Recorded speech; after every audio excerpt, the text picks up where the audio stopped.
இந்த பெருந்தகை சொல்றாரு, பெருந்தகை அவர் என்னன்னே தெரியும் அவருக்கு. பெருந்தகைக்கு ஏதோ பதவி வந்துச்சு, அழகிரி போய் தெரியாத போயிட்டாரு. இப்ப இவரு போக போறாரு. முட்டாள்க கேடுகட்ட முட்டாள்க இவெல்லாம் ஒரு பதவி வச்சுக்கின்னு காமராஜர் பேரு கெடுக்கணும் வந்துடுறாரு. இவங்களே புரளி கலப்புறாங்க.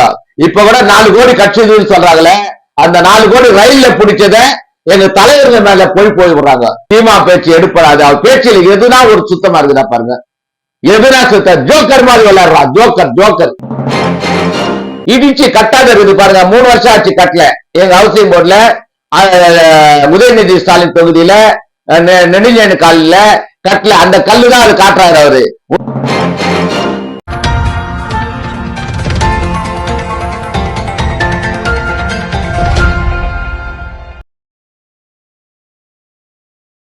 இனிய தமிழ் வணக்கம். வாழ்த்துக்கள். வணக்கம். தமிழகம் வரும்பொழுது தமிழர்களை புகழ்ந்து பேசக்கூடிய திரு நரேந்திர மோடி அவர்கள் ஒரிசால தமிழர்களை திருடர்கள் அப்படின்னு குறிப்பிட்டிருக்காரு. முதல்வர் ஒரு அறிக்கை வெளியிடுறாரு. இந்த விஷயத்தை நீங்க எப்படி பாக்குறீங்க? அவர் அப்படி குறிப்பிட்டிருக்கதா சொல்ல முதல்வர் தமிழக முதல்வர் தவறாக எடுத்துக்கொண்டார். சாமி தொலைந்து விட்டதே தமிழகத்தில் தான் என்று கூறியதை தமிழக மக்களை திருடர்கள் என்று கூறி அதை திசை திருப்ப பார்க்கின்றார் அவர். ஆகையால் இது தமிழக மக்கள் நன்றாக புரிந்து கொண்டார்கள். ஒரிசா மாநிலத்திலே அந்த லாக்கர், நகை வைத்திருக்கும் லாக்கர் தொலைந்து விட்டது என்று தேடிக்கொண்டிருக்கும் வேளையிலே நம்முடைய பாரத பிரதமர் நரேந்திர மோடி அவர்கள் அடுத்த பிரதமரும் அவர்தான் என்பதை தெரிந்து கொண்டு இந்த விஷயத்தை சொல்லும் பொழுது அவர் சொல்கிறார், அது தமிழகத்தில் தான் தொலைந்து விட்டது என்று. ஆனால் இவர் தவறாக எடுத்துக்கொண்டு தமிழக மக்கள் திருடர்கள் என்று கூறி திசை திருப்பி பிஜேபியின் மீது தவறான எண்ணத்தை கொண்டு வந்து சேர்க்கும் எண்ணத்தில் இருக்கிறார். ஆனால் ஆன்மீகவாதிகள் அனைவருமே தெரிந்து கொண்டது, புரிந்து கொண்டது அனைத்துமே ஒன்றுதான். ஆகையால் இவர் பேச்சு எடுப்படாது. திருடர்கள் என்றால் முன்னே சொன்னாரு நம்ம டாக்டர் கலைஞர், இந்துக்கள் என்றால் விபச்சாரி என்று, திருடர்கள் இந்துக்கள் என்றால் திருடர்கள் என்று கூறினார். அதை இவரே அதே போலதான் சொல்கிறார்கள், இந்துக்கள் என்றால் திருடர்கள் என்று அவரே சொல்லிட்டாரு. இவர் மோடி சொல்லல. மோடி தொலைந்து விட்டது தமிழகத்தில் தான் சொன்னாரே தவிர திருடர்கள் என்று சொல்லவில்லை. நீங்களே அதை திருப்பிக் கொண்டீர்கள் என்று தெரியப்படுத்திக் கொள்கிறேன். இந்த பிரதமருடைய பேச்சு குறித்து அண்ணாமலை அவர்களும் மற்ற பாஜக தலைவர்களும் தெளிவான விஷயங்களை எடுத்துரைத்தாலும் கூட தொடர்ந்து பிரதமருக்கு எதிரான பரப்புரையை காங்கிரஸ் உள்ளிட்ட கட்சிகளும் திமுகவினரும் மேற்கொண்டுதான் வருகிறார்கள். இப்பொழுது பாஜக அலுவலகத்தை நாங்கள் முற்றுகையிட போகிறோம் அப்படின்னு செல்வ பெருந்தகை குறிப்பிட்டதற்கு அண்ணாமலை ஒரு பதிலடியும் கொடுத்திருக்காரு. தொடர்ந்து ஈவிகே செல்வன் கேட்கும் போது எங்களுக்கு பீஃப் சமைச்சு வைங்க, நாங்க வரோம் அப்படின்ற விஷயங்கள்ல நீங்க எப்படி பாக்குறீங்க? ஆமாம், அதாவது இது காமராஜர் ஆட்சி என்று முதலிலே சொன்னார்கள். காமராஜர் ஆட்சியிலே இருந்திருக்க மாட்டாங்க நினைக்கிறேன். நாங்கெல்லாம் காங்கிரஸ்ல இருந்தவங்க. காமராஜர் பத்தி ஓரளவு தெரியும், சின்ன வயசு தான் தெரியும். பல இன்னல்களிலும் படும்போது இருந்தோம். இதில் அராஜகத்தில் தான் திராவிட முன்னேற்ற கழகம் வந்ததை தவிர வேறும் வந்து இல்லை. இது காங்கிரஸ் கட்சிக்காரர்கள் இப்ப இருப்பவெல்லாம், அதாவது காங்கிரஸை பத்தி தெரியாதவர்கள் இவர்கள். அந்த சத்தியமூர்த்தி பவனை பத்தி உள்ளே இருப்ப விஷயம் தெரியாதவர்கள். சத்தியமூர்த்தி எப்படி வந்தது, ஏதாவது யார் வந்தது, யார் பாதுகாத்தது, பக்த வச்சலும் நம்முடைய கர்ம வீரர் காமராஜர் எல்லாம் காப்பாற்றப்பட்டார்கள். அதன் பிறகு நம்முடைய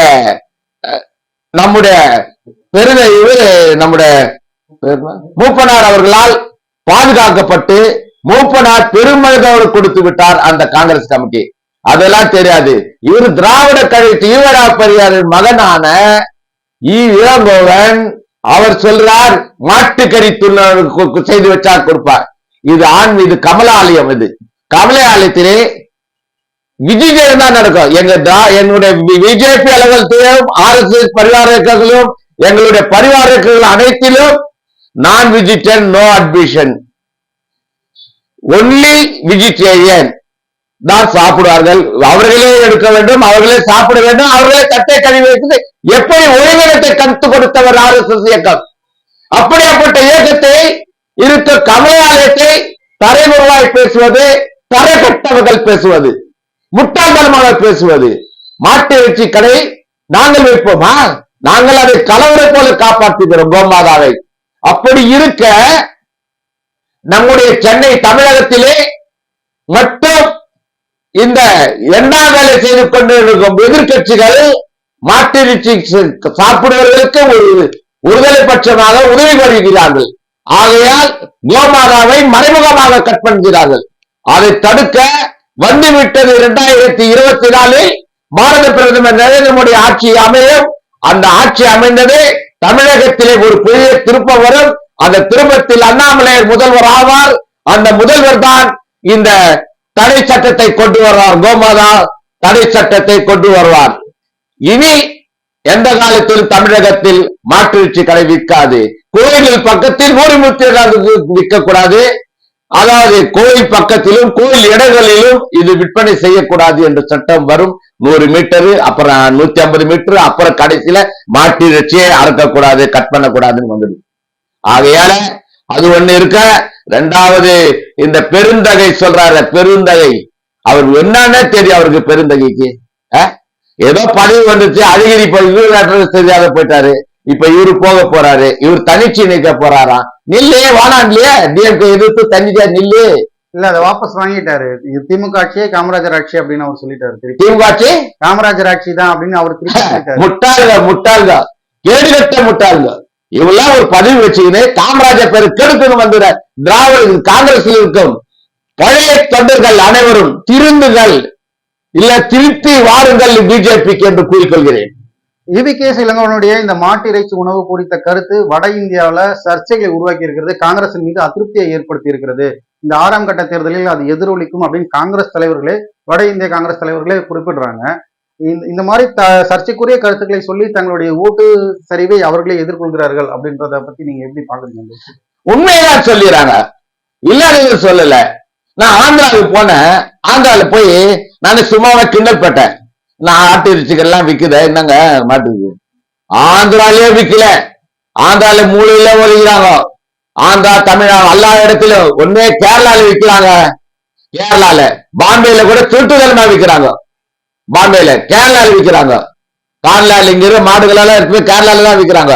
ஆனா நிச்சயமாக வருங்காலத்தில் 2024 ஜூன் மாதத்திற்கு மேல் நிச்சயமா மோடி ஆட்சி அமையும். அந்த மோடி ஆட்சியில் ஒரே சட்டம் வரும். அந்த சட்டம் கோமாதாத்தை கட் பண்ணுவதற்கு தடை சட்டம் வரும் என்பதை கூறிக்கொள்கிறேன்.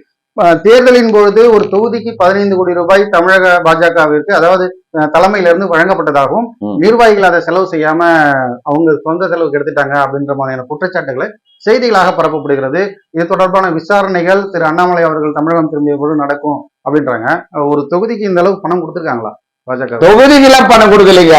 அப்படி பணம் கொடுத்ததா யாருமே வெளியில வர முடியாது. திராவிட எதிர்கட்சிகள் வெளியிலே வர முடியாது. அந்த அளவுக்கு செலவு பண்ண தயாராங்க. யாரும் எடுக்க மாட்டாங்க அந்த காசை.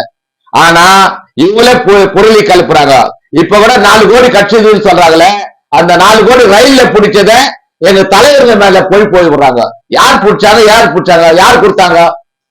திராவிட இயக்கங்களே தேசிய ஜனநாயகத்துக்கு எதிர்ப்பான கோஷ்டி தான் இந்த பணத்தை வந்து எங்க மேல வீண் பழி போடுதே தவிர, எங்களால் பணம் கொடுத்தா எங்களை பிடிக்கவே முடியாது. நயினா நாகேந்திரன் அவர்களுடைய அந்த எம்எல்ஏ கோட்டால தான் வந்து இவங்க பயணிச்சாங்க அந்த குற்றவாளி. நான் கூட தான் போய் கேக்குறேன். நான் டிஎம்கே காரன், ஒரு உதாரணத்துக்கு ஒரு சீட்டு கேக்குறேன், உடனே அவர் ரெக்கமெண்ட் பண்ணி கொடுக்குறாரு. அதுக்காக அவரு ரெக்கமெண்ட் பண்ணது சரியாயிடுமா? எங்களுடைய பிஜேபியில ரயில்வேல எவ்வளவு அதிகாரிகள் நாங்க சீட்டு கேட்டா உடனே 2-3 சீட் வந்தோம்னா அதுல கேட்பாங்க. அதுல டிஎம்கே காரன் ஒருத்தர் வருவா, ஒருத்தர் திக காரன் வருவா, எல்லாரும் வருவாங்க. அதுக்காக அவர் மேல பழி போடலாமா? நயினா நாகேந்திரனை பொறுத்த வரைக்கும் அப்படி செய்ய வேண்டிய அவசியம் இல்ல. அவருக்கு தில்லு இருக்குது, எப்படி வேணாலும் படம் எடுத்து போற தைரியம் இருக்குது. ஆனால் அவர் அந்த கோழையா இல்ல. அவரு அந்த நயினா நாகேந்திரன் திருநெல்வேலி மாவட்டத்திலே தங்கம். எங்கு பார்த்தாலும் மக்கள் மத்தியிலே நல்ல பேர் உண்டு. தனியாக இருந்தாலும் ஜெயிப்பார். அவர் எங்கள் பிஜேபிக்கு வந்து களை கட்டுறாரு. ஆகையால அது பொய் பிரச்சாரம் எடுப்படாது. ஆகையால் இந்த 4 கோடி எங்கள் பணம் இல்லை, எங்களுக்கு அதுக்கு சம்பந்தம் இல்லை. எங்களுடைய பொதுச் செயலாளர் கேசவராக சொல்கிறார், எங்களுக்கு சம்பந்தம் இல்லை, ஏன் நோட்டீஸ் அனுப்புவீர்கள் என்று கேட்டு இன்று மனு தாக்கல் செய்திருக்கிறார். இல்ல அந்த மனு தாக்கல் கூட உங்கள் மீது எந்த குற்றச்சாட்டும் வைக்காத பொழுது நீங்க ஏன் வாலண்டியரா வரீங்க அப்படின்னு போட்டு ஒரு கேள்வி வருது. இல்லையே, பேப்பர்ல எல்லாம் வந்துச்சு, பேப்பர்ல எல்லாம் வச்சு இப்ப இது அனுப்புறேன்றாங்க. அதுக்கு முன்கூட்டி நாங்க தெரிவிக்கிறோம். அது ஒண்ணும் பயம் இல்லையா? குற்றவாளி தெரியுதா? குற்றவாளியா போது நாங்க எக்ஸ்பயர் ஆகணும். நாங்க குற்றவாளி இல்ல, நேரடியா தாக்கல் பண்றோம். நாம் தமிழரை விட தமிழக பாஜக அதிக வாக்குகளை வாங்கிட்டா நாம் தமிழரை கலைச்சிடுறேன் அப்படின்னு தீர்மானம் ஒரு கலைக்க போறான். அந்த பயம் இருக்குது. ஊர் பணம் எல்லாம் வந்து ஊழ்ந்து இருக்குது. அவங்க ஒரு மனுஷனா அவரு வேறு கட்சி தொண்டனா இருந்தா ஒரு தனி கட்சியில நின்று ஒரு கூட்டணியில் நிச்சு ஒரு சீட்டு வாங்கி எதாவது செய்யலாம். மக்களை குழப்பத்துக்கோ தேசத்தினுடைய நல்லிணக்கத்தை கெடுக்கிறதுக்கு தான் இருக்கிறாங்க சீமான். ஆகையால சீமா பேச்சு எடுப்படாது. அவர் பேச்சில் எதுனா ஒரு சுத்தமா இருக்குதா பாருங்க.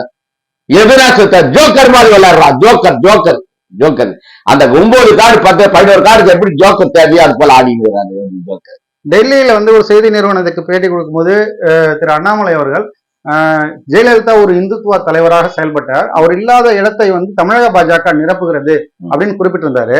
இந்த செய்திக்கு வந்து சசிகலா அவர்கள் கடுமையான எதிர்ப்பு தெரிவிச்சிருக்காங்க. அவங்கள வந்து நீங்க ஒரு இந்துத்துவ தலைவர்னு குறிப்பிடறத நாங்க ஒத்துக்க மாட்டோம், அவங்க வந்து அன்பு அப்படின்னு தான் சொல்லலாம் அப்படின்ற ஒரு கருத்தை சசிகலா முன் வந்து இன்னைக்கு ஒரு கருத்தை தெரிவிச்சிருக்காங்க. இந்த விஷயங்களை நீங்க எப்படி பாக்குறீங்க? ஜெயலலிதா அம்மையார் ஆன்மீகத்தில் அக்கறை உள்ளவர்கள். ஜெயலலிதா அம்மையார் எந்த காரியத்தில் எடுத்தாலும் ஆன்மீகத்துக்கு முதலிடம் கொடுப்பவர்கள். ஆன்மீகத்தில் இடம் கொடுப்பதால் தமிழகத்தில் ஆன்மீகம் வளர்ந்தது.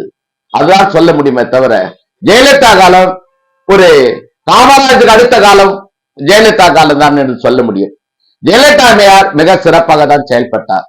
ஆகையால் அவரை குறை கூற முடியாது. ஏதோ சிலர், அதாவது 5 பேர்ல ஏற்றத்தாழ்வு இல்லை, ஏற்றத்தாழ்வாக இருக்கிறது.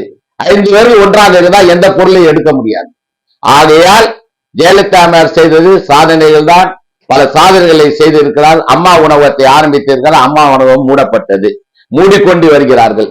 இது போல பல இடைஞ்சல்களை செய்து ஜெயலலிதா பேர் வராத அளவுக்கு செய்கிறார்கள் என்பதை நான் தெளிவுபடுத்துகிறேன். மதுரை எய்ம்ஸ் மருத்துவமனைக்கான சுற்றுச்சூழல் அனுமதியை தமிழக அரசு இப்பொழுதுதான் வழங்கியிருக்காங்க. தொடர்ந்து கட்டுமான பணிகள் இப்பதான் துவக்கப்பட்டிருக்கிறது. எவ்வளவு நாளும் வழங்காமல் காலதாமதம் படுத்தி தமிழக அரசு வேணும்னே செய்ததாகவும், இப்ப உதயநிதி வந்து அந்த செங்கலை தூக்கிட்டு சுத்தினார் இல்லையா, இன்னும் எய்ம்ஸ் கட்டல அப்படின்றது இவர்கள் உள்நோக்கத்தோடு செயல்பட்ட விஷயங்கள் தான், மக்களே இதை உணர்ந்து கொள்ள வேண்டும் அப்படின்ற முறையில செய்திகள் இப்பதான் வருது. இதை நீங்க அப்படி எப்படி ஒரு கிட்டத்தட்ட ஒரு துணை முதல்வருக்கான அதிகாரத்தோடு செயல்படக்கூடிய ஒரு உதயநிதி, தமிழக அரசு அனுமதி வழங்க வேண்டிய தமிழக அரசு அனுமதி வழங்காமல் இருக்கும்போது கட்டணம் எப்படி கட்ட முடியுன்ற ஒரு தெளிவு இல்லாமல ஒரு செங்கலை தூக்கிட்டு சுத்துவார் தேர்தல் பிரச்சாரங்கள் போது நீங்களே சொல்லிவிட்டீங்கள, அனுமதியே கொடுக்கல. அனுமதி கொடுத்தோம், இடம் கொடுக்கணும். இடம் கொடுத்து அந்த செங்கல் வந்து ஹவுசிங் போர்ட்ல இடிக்கிறாங்கல்ல, இடிச்சு கட்டாத இருக்குது பாருங்க. 3 வருஷம் ஆச்சு கட்டல. எங்க ஹவுசிங் போர்ட்ல உதயநிதி ஸ்டாலின் தொகுதியில நெடுஞ்சேனி காலில கட்டல. அந்த கல்லு தான் அது காட்டுறாரு அவரு. உண்மையாக அந்த எய்ட்ஸ் மனை கல் இருந்தா எய்ட்ஸ் மனை கட்டுவதற்கு எங்களுக்கு 1.5 ஆண்டு போதும். நம்முடைய மத்திய அரசாங்கத்துக்கு இவருக்கு இடம் கொடுக்கல, பல இடைஞ்சல் கொடுத்தாங்க, இவங்களுக்கு கமிஷன் சேரும்னு எதிர்பார்த்தாங்க. அது டைரக்டா மத்திய அரசாங்கம் செய்ததால இவங்களுக்கு கமிஷன் வராததால நிலம் கொடுக்கவில்லை, அதுக்குண்டான அதிகாரம் கொடுக்கவில்லை. அதனால்தான் நின்றதை தவிர மீது எதற்கும் நிற்கவில்லை. நம்முடைய மோடியினுடைய திட்டங்கள் அந்நிய நாட்டுக்காரர்கள் அச்சப்படுவதற்கு காரணம் என்ன? போருக்கு தேவையான ஆயுதங்களை தெரிவித்து எந்த நாடாக இருந்தாலும் எதிர்த்துக் கொள்ள தயாராக இருக்கும் நம்முடைய பாரத பிரதமர் பிரம்மா அவதாரம் எடுத்தவர். பிரம்மா அவதாரம். அவர் எப்படி பிறந்தார், எப்படி வந்தார் என்று தெரியவில்லை. அவர் நம்ம இந்தியா நாட்டுக்கு தேவையானவர், பாரத நாட்டுக்கு தேவையானவர், ஆண்டவனால் கொடுக்கப்பட்ட பாரத பிரதமர் நரேந்திர மோடி தான் இவ்வாறு செயல்பட்டுக் கொண்டிருக்கிறார். இனி துரிதமாக செயல்பார். அவருடைய சபைகளில் உள்ள அனைத்தும் பாராளுமன்ற உறுப்பினர் சிறப்பாக செயல்படுகிறார்கள். ஆகையால் நாடு முன்னேற்ற பாதையில் தான் போகும், நாடு பின்வாங்காது. நாடு தமிழகத்துக்கு தேவையான பொருளாம் வந்துவிடும், பல கம்பெனிகள் திறப்பாங்க. ஆனால் பிஜேபி ஆட்சி தான் அமரும் என்று கூறிக்கொள்கிறேன். தேர்தல் முடிவுகளுக்கு பிறகு தமிழக பாஜக நிர்வாகிகள் மாற்றம் செய்யப்படுவார்கள் அப்படின்ற ஒரு கருத்துகள் அப்படி நடப்பதற்கு நான் வாய்ப்பு கொடுக்கிறேன். பாஜக உள்ள சில மாற்றங்கள் ஏற்படும். ஏன்னால் 2 வருஷத்துக்கு 2 ஆண்டுகள் 6 ஆண்டுகளுக்கு மேல யாரையும் வைக்க மாட்டாங்க. அப்படி வைக்கிறதுக்கு அவங்களுக்கு உரிமை இல்லை. ஆனா தலைவர் பதிவு வந்து எப்போ வேணாலும் எது வேணாலும் எத்தனை வருஷம் வேணாலும் இருக்கலாம். ஆனால் கீழ்மட்டத்தில் அது சரிப்பட செய்ய வேண்டும். சரிப்படி செய்தால்தான் நன்றாக இருக்கும் என்று எங்களுடைய அண்ணாமலையாருக்கு தெரியும். சில தவறுகள் செய்து இருக்கின்றது இல்லை என்று சொல்லவில்லை. ஆகையால் அவர்களை சரி பண்ண என்று நாங்களும் கூறுகிறோம், எங்கள் தலைவர் அண்ணாமலையாரும் கூறுகின்றார் என்பதை மகிழ்ச்சியுடன் தெரிவித்துக் கொள்கிறேன். இப்பொழுது நடைபெற்று வரக்கூடிய இந்த காவல்துறை போக்குவரத்து துறைக்கு இடையிலான இந்த மோதல் போக்கை தமிழக பாஜக எப்படி பாக்குறீங்க? என்ன மாதிரி சூழ்நிலை? அது பங்காளி தகராறுங்க. இப்போ போலீஸ்காரர் என்ன தர, நான் மெரிட்டு, நான் தான் மெயின், நான் இல்லாம நீ செயல்படக்கூடாது என்றான். நான் இல்லாமல் மக்கள்களை ஏற்றி போய் சேர முடியாது என்றா. அப்படின்னா காவல்துறைக்கு போலீஸ் அந்த காவல்துறை அந்த போக்குவரத்து சாலையிலே போகுவதற்கு ஃப்ரீ எஜுகேஷன் ஃப்ரீயா கேட்கிறாரு. ஆனா இவங்க என்ன சொல்றாங்க, கொடுக்க மாட்டேன்றாங்க. அப்படின்னா டிரைவரு பில்ட் போடணும்,